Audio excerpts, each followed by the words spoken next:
meva relació amb el servei civil ha estat un regal, o sigui, realment va ser un regal que em va venir.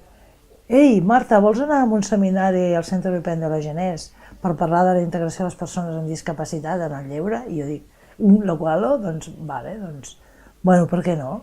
Llavors vam tindre un parell d'entrevistes amb el Josep Miquel, que ens va explicar i situar una mica què era el servei civil, què eren els camps de treball per la pau, la convivència, la solidaritat, i etc.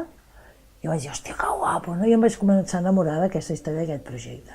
I la culminant va ser quan vam estar en el seminari aquest, a Estrasburg, que va ser brutal. O sigui, van ser 4 dies de conviure amb gent d'arreu, que cadascú parlava de les seves experiències, d'integració en diferents modalitats, en diferents àmbits d'organitzacions, etc. Llavors ens vam decidir per crear un grup per poder, d'alguna manera, incorporar persones amb discapacitat diverses en els camps de treball i de com ho podíem anar fent. Llavors el grup es deia Handicap, com dient, aquí no hi ha barrera que valgui.